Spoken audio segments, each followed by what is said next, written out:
sou Laurinha Escobar, do Estúdio Laurinha Escobar. Sou escritora, tenho 2 livrinhos publicados pela Livraria Cultura e pela Amazon. Sou escritora espiritualista, entre outros. Eu escrevo, desenho, conto histórias, componho e canto. Eu canto para criança e canto hinos. Vamos dar sequência ao livro de Mateus. Estou no capítulo 21, seguindo a entrada triunfal de Jesus em Jerusalém. Quando se aproximaram de Jerusalém, chegaram a Betfagé, ao Monte das Oliveiras. Enviou Jesus 2 discípulos, dizendo-lhes: Ide à aldeia que aí está diante de vós, logo achareis presa uma jumenta e com ela um jumentinho, desprendei-a e trazei-os. E se alguém vos disser alguma coisa, respondei: o Senhor precisa deles, e logo os enviará. Ora, isso aconteceu para cumprir o que foi dito por intermédio do profeta.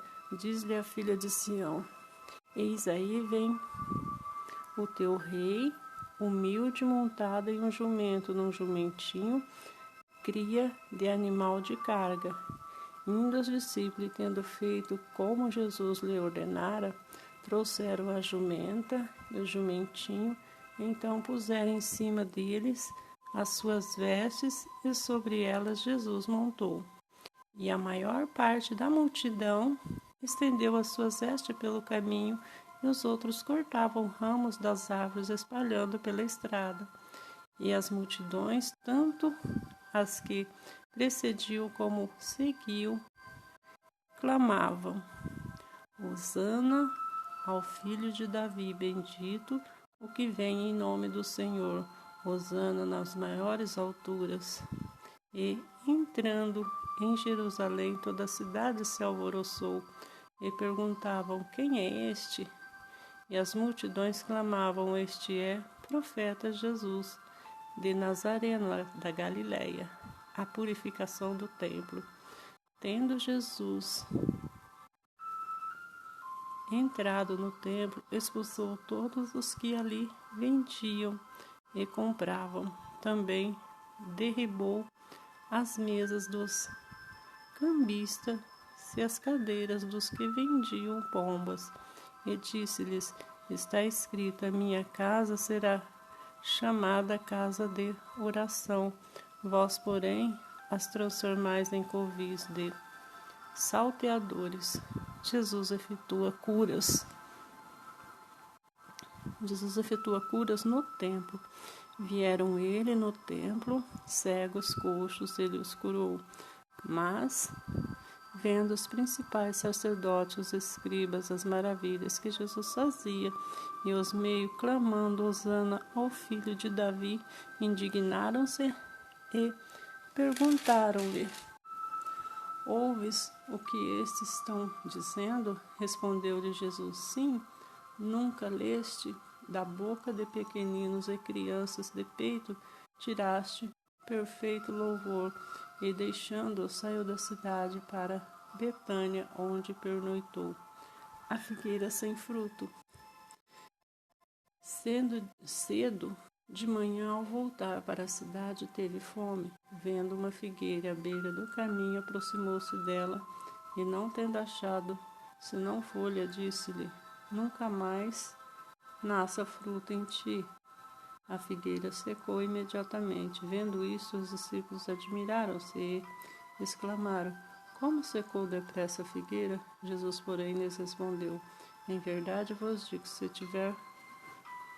tiveres fé e não duvidares, não somente fareis o que foi feito à figueira, mas até mesmo a esses montes dissertes: Ergueram-te e lançaram-se no mar, tal sucederá.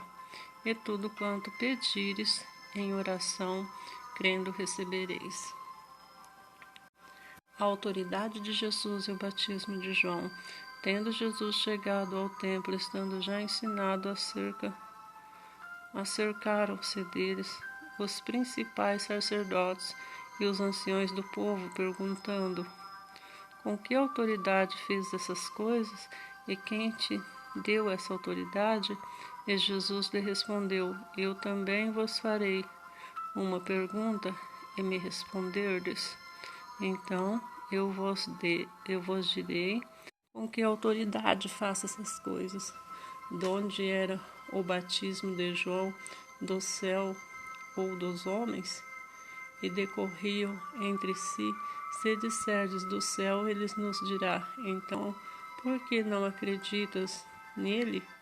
E se disserdes dos homens, é para temer o povo, porque todos consideram João como profeta. Então responderam a Jesus: não sabemos. E ele, por sua vez, nem eu vos digo com que autoridade faço essas coisas. A parábola dos 2 filhos. O que vos parece? Um homem tinha 2 filhos. Chegando-se ao primeiro, disse: filho, vai hoje trabalhar na vinha. Ele, porém, sim, senhor, porém não foi.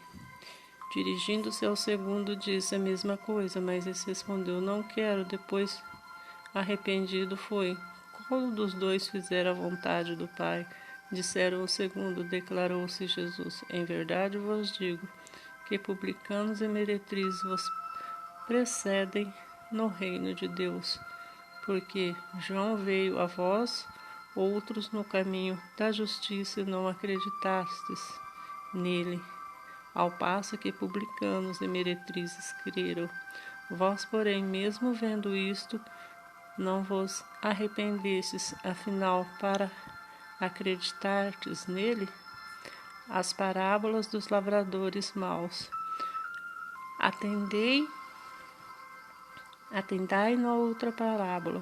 Havia um homem dono de uma casa que plantou uma vinha, cercou de uma sebe, constituiu ela um lagar, edificou-lhe uma torre, arrendou-a uns lavradores. Depois se assentou do país. Ao tempo da colheita, enviou seus servos, os lavradores, para receber os frutos que lhe tocavam. E dos lavradores, agarrando os servos, espancaram um ao outro, mataram os outros e o outro apedrejaram. Enviou ainda outros servos, em maior número, e trataram-nos da mesma sorte. E por último enviou-lhe seu próprio filho, dizendo: a meu filho respeitarão. Mas os lavradores, vendo o filho, disseram entre si: este é o herdeiro, ora, vamos mantê-lo e apoderar-nos de sua herança. E agarrando-o, lançaram fora da vinha e o mataram. Quando, pois, veio o senhor da vinha, que fará aqueles lavradores? Responderam-lhe: fará perecer horrivelmente esses malvados, e arrendará a vinha a outros lavradores, que lhe remeteram os frutos no seu devido tempo. Perguntou-lhe Jesus: nunca leste nas Escrituras a pedra que os construtores rejeitaram? Essa veio a ser principal pedra angular. Isto procede do Senhor, é maravilhoso aos nossos olhos.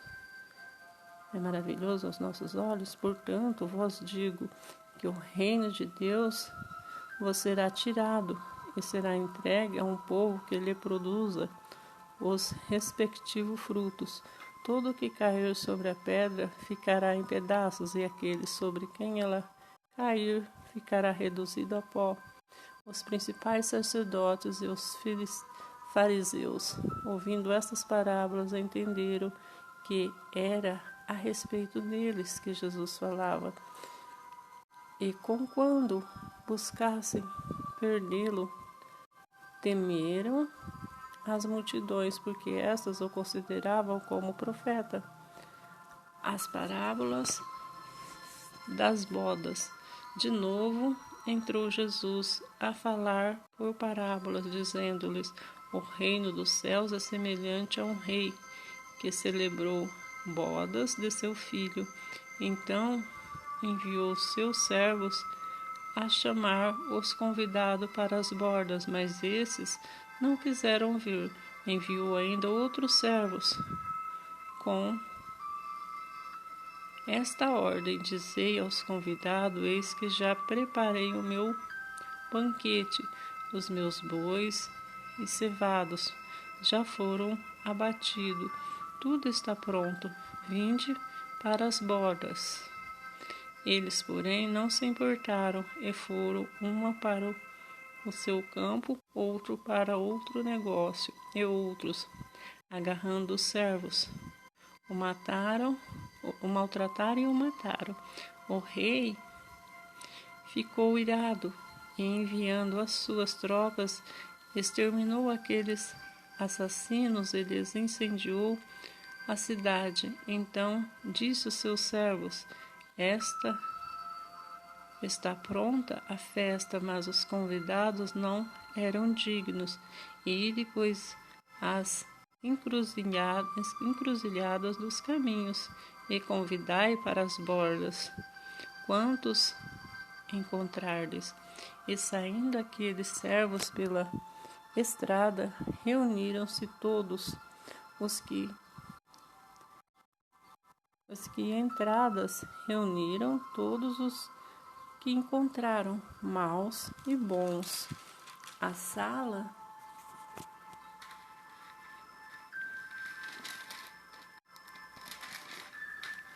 do banquete ficou repleta de convidados.